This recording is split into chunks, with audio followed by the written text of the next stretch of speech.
হযরতে ফাতেমাতু জোহরা রাদিয়াল্লাহু আনহা স্বামীর হাত ধরিয়া কাঁদে আর কয়, ও আমার স্বামী, যেদিন থেকে আমি স্ত্রী হইয়া আপনার ঘরে আসছি সেই দিন থেকে স্বামী হিসাবে আপনার যে হক ছিল আমার উপর, যে খেদমত করা আমার দায়িত্ব ছিল, আমি তো কিছুই করতে পারি নাই। স্বামী হিসাবে আপনার কোনো হক আদায় করতে পারি নাই, কোনো খেদমত করতে পারি নাই।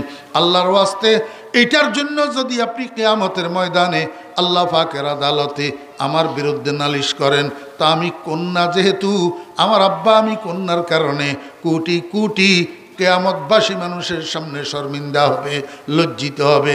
আমি চাই না আমি কন্যার কারণে আমার আব্বা কোটি কোটি মানুষের সামনে শর্মিন্দা হোক। ও আলী, আল্লাহর ওয়াস্তে আমি জীবিত থাকতে আমার একটু মাফ করিয়া দিলেন কি না বলেন না?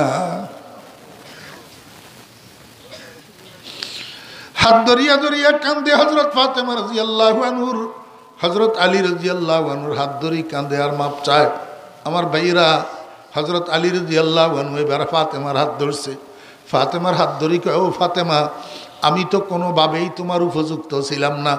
তুমি তো রহমতুল লিল আলামিনের কন্যা, তুমি তো মুহাম্মদুর রাসূলুল্লাহ সাল্লাল্লাহু কলিজার টুকরা। তুমি রাসূল আকরাম সাল্লাল্লাহু আলাইহি ওয়াসাল্লামের আদরের দুলালি, রাসূল আকরাম সাল্লাল্লাহু আলাইহি ওয়াসাল্লামের নয়নের মণি, রাসূল আকরাম সাল্লাল্লাহু আলাইহি ওয়াসাল্লামের কলিজার টুকরা হযরতে ফাতেমাতু জোহরা রাদিয়াল্লাহু আনহার ঘটনাটা আপনাদেরকে শোনাই। হযরতে ফাতেমাতু জোহরা রাদিয়াল্লাহু আনহা, আল্লাহু আকবার, রমজানের মাস ছিল। রমজানের মাস, কয়েকদিন থেকে হযরতে ফাতেমা অসুস্থ, অসুস্থ মানে জ্বরে আক্রান্ত। আল্লাহু আকবার, আজকেও হযরতে ফাতেমা জ্বরে আক্রান্ত, উনি অসুস্থ। রাত্রে ঘুমাইছে, রাত্র যখন গভীর হইছে, আল্লাহু আকবার, ঘুমের ভিতরে স্বপ্ন দেখতেছে আকায়ে নামদার তাজেদারে মদিনা জনাবে মুহাম্মদুর রাসূলুল্লাহ সাল্লাল্লাহু আলাইহি ওয়াসাল্লাম অন্ধকারের মধ্যে ফাতেমার ঘরে ঢুকছে। ঢুকি এদিক সেদিক তাকায়। ফাতেমা জিজ্ঞেস করে, স্বপ্নের মধ্যে জিজ্ঞেস করে, আব্বাজান, এই অন্ধকারের ভিতরে আপনি কাকে তালাশ করতেছেন? রাসূল আকরাম সাল্লাল্লাহু আলাইহি ওয়াসাল্লাম কয়, ফাতেমা, তোমারে তালাশ করতেছি একটা সংবাদ দেওয়ার জন্য। ফাতেমা কয়, কি সংবাদ আব্বাজান? রাসূল আকরাম সাল্লাল্লাহু আলাইহি ওয়াসাল্লাম বলেন, ফাতেমা, সংবাদটা হইল আগামী দিন রমজান মাস, যেহেতু রোজা তো রাখবা, রোজা তো রাখবা, কিন্তু এই রোজার জন্য তুমি সেহরি করবা তোমার স্বামীর সাথে, আলীর সাথে, আলীর দস্তরখানে। কিন্তু আগামী দিন রোজা শেষে তুমি ইফতার করিবা আব্বাজানের সাথে জান্নাতের দস্তরখানে।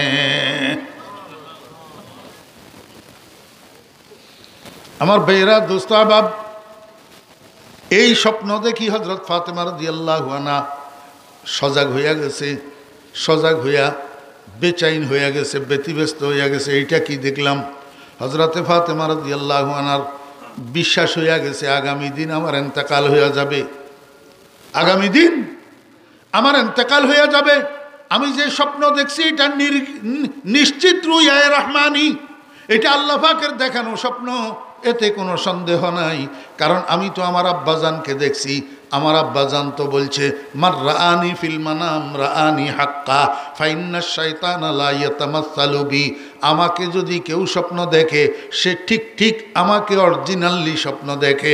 কারণ শয়তান দুনিয়ার সব কিছুর আকৃতি ধারণ করতে পারে, আমার চেহারার আকৃতি শয়তানে ধারণ করতে পারে না।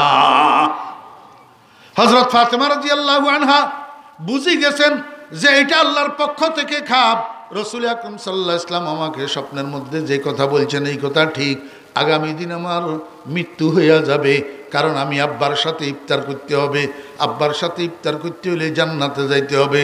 জান্নাতে না গেলে তো, জান্নাতে গেলে না মরলে তো জান্নাতে যাওয়া যাবে না, এই জন্য আমার মরণ হইয়া যাবে। ফাতেমার ইয়াকিন হইয়া গেছে, স্বপ্ন দেখি যে আজকেই আমার শেষ দিন, জীবনের শেষ দিন, আমার মওত হইয়া যাবে। আল্লাহু আকবার। হযরত আলী রাদিয়াল্লাহু আনহুকে ঘুম থেকে জাগাইছেন, সেহরি খাওয়ার সময় হইয়া গেছে। হযরত আলী রাদিয়াল্লাহু আনহুকে ঘুম থেকে জাগাইছেন সেহরি খাওয়ার জন্য, কিন্তু স্বপ্নের কথা কয় না। ঘুম থেকে জাগাইছেন কিন্তু স্বপ্নের কথা কয় না। কেন কয় না? আমার ভাইরা, দোস্ত আহবাব, ফাতেমা জানে হযরতে আলী রাদিয়াল্লাহু আনহু ফাতেমাকে কলিজার টুকরার চেয়েও বেশি ভালোবাসে। এই জিনিসটা প্রকাশ হয়েছে পরে যখন ফাতেমা ইন্তেকাল হয়েছেন, ফাতেমাকে দাফন করা হয়েছে। হযরতে আলী রাদিয়াল্লাহু আনহু সারাক্ষণ যাইয়া ফাতেমার কবরের কাছে বসে থাকে, বসি বসি কান্দে। হাবিবুন গাবা আন আইনি ওয়া জিসমি ওয়া আন কলবি হাবিবি লা ইয়াগিবু হাবিবুন লাইসা ইয়াদিলুহু হাবিবুন ওয়া মা লিসাওয়াহু ফি কলবি নসিবু। ও বন্ধু, তুমি তো আমাকে ছাড়ি চলে গেলা কবরে, তুমি তো আমার চোখের থেকে অদৃশ্য হইয়া গেলা, তুমি তো আমার থেকে গায়েব হইয়া গেলা, কিন্তু তুমি কি জানো, তুমি তো আমার থেকে অদৃশ্য হইছ, শুধু আমার চোখের থেকে আড়াল হইছ, আমার অন্তর থেকে আড়াল হইতে পারো নাই। আমি একটা সেকেন্ডের জন্য তো তোমাকে ভুলিয়া থাকতে পারি না। হাবিবুন গাবা আন আইনি ওয়া জিসমি ওয়া আন কলবি হাবিবি লা ইয়াগিবু হাবিবুন লাইসা ইয়াদিলুহু হাবিবুন ওয়া মা লিসাওয়াহু ফি কলবি নসিবু। ফাতেমা জানে আলী ফাতেমাকে কেমন মহব্বত করে। এখন যদি স্বপ্ন এটা কয় তো আলী বুঝি যাবে যে আজকে আমার ইন্তেকাল হইয়া যাবে। এই পেরেশানিতে আলীর আর সেহরি খাওয়া হবে না। থাক, আগে ঠিকঠাক সেহরি খাইয়া নি, তারপরে জানাবো। এই জন্য স্বামী স্ত্রী দুজন বসি সুন্দর করে সেহরি খাইছে, স্বপ্নের কথা বলে না। আমার মা বোনেরা, আমি আপনাদেরকে একটু বলি, আপনাদের স্বামীরা তো বাহিরে কাজ করে, কেউ মাঠে কাজ করে, ধান লাগায়, ধান কাটে, কেউ ইট ভাঙে, কেউ বালি টানে, কেউ মাটি কাটে, কেউ ব্যবসা বাণিজ্য করে, কেউ অফিস চালায়। আল্লাহু আকবার। দুপুরে যখন খাওয়ার জন্য ঘরে আসে, রাত্রে যখন খাওয়ার জন্য ঘরে আসে, স্বামী ঘরে ঢুকার পরে একটু উনাকে ফ্রেশ হইতে দেন, একটু উনাকে ওযু গোসল করতে দেন, একটু খাওয়া দাওয়া করতে দেন, একটু শান্ত হইতে দেন। তারপরে যদি কোনো অভিযোগ থাকে শ্বশুরের বিরুদ্ধে, শাশুড়ির বিরুদ্ধে, দেবরের বিরুদ্ধে, বাসুরের বিরুদ্ধে, ননদের বিরুদ্ধে কোনো অভিযোগ যদি থাকে পরে বলিয়েন, আগে উনাকে একটু শান্ত হইতে দেন, একটু ফ্রেশ হইতে দেন, একটু খাওয়া দাওয়া করতে দেন। কিন্তু না, আমাদের মা বোন কতগুলো আছে স্বামীর এতটুকু শান্তি বুঝতে তৈয়ার না। এমনি ঘরে ঢুকার সাথে সাথে শুরু করি দে, তোমার বাপে আমার এইটা কইলো কা, তোমার মায়ে আমারে এমন কইতে পারেনি, তোমার বোনে আমারে গালি কেন দিল, এই সাথে সাথে শুরু করি দে। আমার ভাইয়েরা, পুরুষ যখন বাইরের থেকে কর্ম করি আসে তখন স্বাভাবিকভাবে মাথা গরম থাকে। এই শুরু হয় মায়ের পিঠ, এই শুরু হয় গালাগালি, এই শুরু হয় এবারে তোরে 1000 তালাক। কথা বুঝেন নাই? হযরত ফাতেমা রাদিয়াল্লাহু আনহা এটা করে নাই। হযরত ফাতেমা রাদিয়াল্লাহু আনহা স্বামীরে ঘুম থেকে জাগাইছেন সত্য, কিন্তু স্বপ্নের কথা কয় না। ঠিকঠাক মতে সেহরি খাইছেন। সেহরি খাওয়ার পরে হযরত আলী রাদিয়াল্লাহু আনহু চলে গেছেন মসজিদে। আল্লাহু আকবার। ফজরের নামাজ পড়ার জন্য ফাতেমাতু জোহরা রাদিয়াল্লাহু আনহা ঘরের কোনায় নামাজের মুসাল্লা বিছাইয়া ফজরের নামাজ আদায় করছেন। ফজরের নামাজ আদায় করি মুসাল্লার থেকে উঠি রান্নাঘরে যাইয়া ঢুকছেন। রান্নাঘরে ঢুকি বড় বড় 3টা কাজ একসাথে শুরু করছেন। একটা বড় হান্ডির মধ্যে পানি লইয়া ওই 2 অবুজ শিশু, ছোট্ট ছোট্ট 2 বাচ্চা, হাসান হোসাইন রাদিয়াল্লাহু আনহুমা, দুজনের পরিধানের কাপড় চোপড়গুলা সব ভিজাইছে দোয়ার জন্য। চুলার মধ্যে আগুন জ্বালাইয়া বড় একটা হান্ডির ভিতরে বেশি পরিমাণে কতগুলা পানি চড়াইয়া দিছে গরম করার জন্য। বড় একটা ডিশের মধ্যে বেশি পরিমাণে কতগুলা আটা খামির বানাইতেছে রুটি বানানোর জন্য। ওইদিকে হযরত আলী রাদিয়াল্লাহু আনহু মসজিদ নববী থেকে ফজরের নামাজ পড়ি আসি ঘরে ঢুকছে। ঘরে ঢুকি দেখে যায় নামাজ খালি, নামাজের মুসাল্লা খালি, নামাজের মুসাল্লার মধ্যে ফাতেমা নাই। হযরত আলী রাদিয়াল্লাহু আনহু মনে মনে চিন্তা করে আর কয়, কি ব্যাপার, জীবনেও তো কোনো দিন ফাতেমাকে আমি নামাজের মুসাল্লা থেকে এশরাকের নামাজ না পড়ি উঠতে দেখি নাই। আজকে ফাতেমা অসুস্থ শরীরে এশরাকের নামাজ না পড়ি নামাজের মুসাল্লা থেকে কেন উঠল, কোথায় গেল? তালাশ করতে করতে যাইয়া রান্নাঘরে পাইছে। রান্নাঘরে যাইয়া ফাতেমারে কয়, ফাতেমা এইটা কোন পাগলামি করতেছ? অসুস্থ শরীরে এতগুলা কাজ তুমি একসাথে কেন শুরু করছো? বাচ্চাদের জামা কাপড় এতগুলা যে ভিজাইছো, এগুলা ধুইবা কেমনে? পানি এতগুলা কার জন্য গরম করতেছ? এই যে রুটি এতগুলা বানাইতেছ, আমরা সবাই মিলিয়া 3 দিন খেলেও তো শেষ হবে না, এতগুলা রুটি কেন বানাইতেছ? ফাতেমা কয়, আসল ঘটনা হইল আলী, আমি গত রাত্রে একটা স্বপ্ন দেখছি। হযরত আলী রাদিয়াল্লাহু আনহু কয়, ফাতেমা কি স্বপ্ন দেখছ? ফাতেমা কয়, আমি স্বপ্নের মধ্যে দেখছি আমার আব্বা অন্ধকারের ভিতরে আমার ঘরে ঢুকি, চতুর্দিকে তাকায়, কাকে যেন তালাশ করে। আমি জিজ্ঞেস করলাম, আব্বা কাকে খুঁজতেছেন? আব্বা আমারে কয়, বাবারে একটা সংবাদ দেওয়ার জন্য তোমারে খুঁজতেছি। আগামী দিন রোজার মাস, রোজা তো থাকবা, সেহরি করবা তোমার স্বামীর সাথে, আর ইফতার করবা আল্লাহর রহমতে আব্বাজানের সাথে জান্নাতের দস্তরখানে। আমার ভাইয়েরা, দোস্ত আবাব, হযরত আলী রাদিয়াল্লাহু আনহু ছোট মোটো আলেম নি, ছোট মোটো আলেম নি। রাসূল আকরাম সাল্লাল্লাহু আলাইহি ওয়াসাল্লাম যার ব্যাপারে বলছেন, আনা মদিনাতুল ইলম ওয়া আলিয়ুন বাবুহা, আমি ইলমের শহর, আর সেই শহরের দরজা হইল আলী, সেই শহরের দরজা আলী। ফাতেমা যদি স্বপ্নের তাৎপর্য বুঝে ফেলতে পারে, তা আলী বুঝে না? আমার ভাইয়েরা, দোস্ত আহবাব, স্বপ্ন শোনার সাথে সাথে হযরত আলী রাদিয়াল্লাহু আনহু বুঝে গেছে আজকের দিনটাই ফাতেমার দুনিয়াতে শেষ দিন, আর দুনিয়াতে ফাতেমাকে পাওয়া যাবে না। এই কথা বুঝে আসার সাথে সাথে হযরত আলী রাদিয়াল্লাহু আনহু চিৎকার দিয়া কান্না শুরু করছে, বাচ্চা ফোলার মতো হাউ মাউ করিয়া করিয়া কাঁদে। হযরত ফাতেমা রাদিয়াল্লাহু আনহা, আখের স্বামী তো, স্বামীকে এরকম কাঁদতে দেখি নিজেও আর স্থির থাকতে পারল না, এবার নিজেও স্বামীর সাথে কান্না জুড়ে দিছে। আমার ভাইয়েরা, দোস্ত আহবাব, স্বামী স্ত্রী দুজন কান্দে। এই সময়ের মধ্যে বাহিরে খেলাধুলায় রত ছিলেন হযরত হাসান হুসাইন রাদিয়াল্লাহু আনহুমা, দুজন আসি ঘরে ঢুকছে। হঠাৎ ঘরে ঢুকি দেখে আব্বাও কান্দে, আম্মাও কান্দে, বাচ্চারা দুজন একবার বাপের কাছে যায়, জিজ্ঞাসা করে, আব্বু কাঁদেন কেন? আব্বু কোনো উত্তর দেয় না। আরেকবার মায়ের কাছে যাই, জিজ্ঞাসা করে, আম্মু কাঁদেন কেন? আম্মুও কোনো উত্তর দেয় না। শেষ পর্যন্ত বারবার যখন ভাই দুজনে বিরক্ত করতেছে, হযরত ফাতেমা রাদিয়াল্লাহু আনহা কয়, বাবারা তোমরা দুজন এই মুহূর্তে নানাজির কাছে চলে যাও। কার কাছে? নানাজির কাছে। আমার ভাইয়েরা, দোস্ত আহবাব, মনোযোগ আসেনি? বুঝি বুঝি শুনতেছেননি? এই যে ফাতেমাই কইল, তোমরা দুজন নানাজির কাছে চলে যাও। নানাজি কোথায়?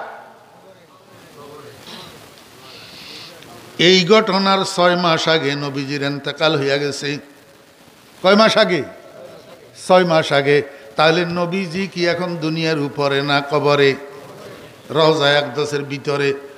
ফাতেমা এটা জানে না তো? ফাতেমা যে কইল তোমরা দুজন নানাজির কাছে চলে যাও, আমার ভাইয়েরা, দোস্ত আহবাব, ফাতেমার এই কথাটা আজকে নতুন না। এর আগেও যে কোনো দিন ফাতেমা পারিবারিক কাজে বেশি ব্যস্ত হইতো, আর বাচ্চারা দুজন অবুঝ মারে যাইয়া ডিস্টার্ব করে, তখন ফাতেমায় কয়, বাবারা তোমরা দুজন নানাজির কাছে চলে যাও। নাতিরা দুজন নানার পাগল, নানার নাম শুনলেই হইছে এমনে দৌড় দিয়া যাইয়া নানার কবরের উপরে উঠি বসি যায়। ভিতরের দিক থেকে নানাজি কথা কয়, উপরের দিক থেকে নাতিরা শুনে আর উত্তর দে, আবার উপরের দিক থেকে নাতিরা কথা কয়, ভিতরের দিক থেকে নানাজি শুনে আর উত্তর দে। অথচ এমত অবস্থায় রওজা আকদাসের চতুর্পাশে শত শত মানুষ জিয়ারতরত অবস্থায় আছে, গোড়ার ডিমও কেউ কিছু শোনে না। মিয়ানে আশিক ও মাশুক চেরমজিস, কেরামান কাতিবিরা হাম খবর নিস, শনিদাগা কালামে নাইব আওয়াজ, মানি দর মানি রাজে বারাজ। আমার বেয়েরা, দোস্ত আহবাব, আজকেও তার ব্যতিক্রম হয় নাই। নাতিরা দুজন যাইয়া নানাজানের কবরের উপরে উঠে বসে গেছে। ভিতরের দিক থেকে নানাজানে জিজ্ঞাসা করে, আমার নাতিরা আপনারা এই সময় এখানে কেন আসলেন? নাতিরা কয়, নানাজান, আম্মা জান আমাদেরকে আপনার কাছে পাঠাইয়া দিছে। নানাজানে কয়, না, নাতিরা আমার দুজন আবার ঘরে ফিরে যান। ঘরে ফিরে যাইয়া মায়ের চেহারার দিকে বেশি বেশি তাকাইয়া থাকেন, মায়ের চেহারা বেশি বেশি দেখেন। মনে রাখবেন, আজকের পরে আর মায়ের চেহারা দেখবেন না। আজকেই আপনার আম্মার ইন্তেকাল হয়ে যাবে, আগামী দিন থেকে মা ডাকার জন্য আর কাউকে পাবেন না। আমার ভাইয়েরা, দোস্তাবাব, এই কথা শোনার সাথে সাথে দুই শিশু সন্তান হযরতে হাসান হুসাইন রাদিয়াল্লাহু আনহুমা রওজায়ে আকদাসের থেকে নামি কান্না শুরু করছে। কানতে কানতে দৌড়াইয়া ঘরে গেছে। দোনো ভাই কান্নারত অবস্থায় ঘরে ঢুকছে। ফাতেমা রাদিয়াল্লাহু আনহা কয়, বাবা তোমরা কেন কাঁদো? এবার তোমরা কেন কাঁদো? হযরতে হাসান রাদিয়াল্লাহু আনহু কয়, আম্মু আমাদের থেকে আর গোপন করিয়েন না, নানা জান আমাদেরকে সব বলে দিয়েছে, আজকে নাকি আপনার ইন্তেকাল হয়ে যাবে, আর আমরা মা ডাকার জন্য দুনিয়াতে কাউকে পাবো না। আম্মু নানাজি বলছে ঘরে আসি আপনার চেহারার দিকে তাকাইয়া থাকার জন্য। আমার ভাইরা, দোস্ত আহবাব, কথা বলতে বলতে হযরত ফাতেমা রাদিয়াল্লাহু আনহার গায়ের জ্বর বাড়ি গেছে, শরীরের মধ্যে কম্পন শুরু হয়ে গেছে। হযরতে ফাতেমা রাদিয়াল্লাহু আনহা বহুত কষ্ট করি ওযু করি জোহরের নামাজটা আদায় করছেন। এইবার আর ফাতেমা বসতে পারে না, শুইয়া গেছে কিবলামুখী হইয়া। বড় ছেলেরে কয়, বাবা হাসান তুমি যাইয়া তোমার আব্বুকে একটু ডাকি আনো, ওনার সাথে আমার জরুরি কথা আছে। হযরতে হাসান রাদিয়াল্লাহু আনহু যাইয়া আলী রাদিয়াল্লাহু আনহুকে ডাকিয়ে এনেছেন।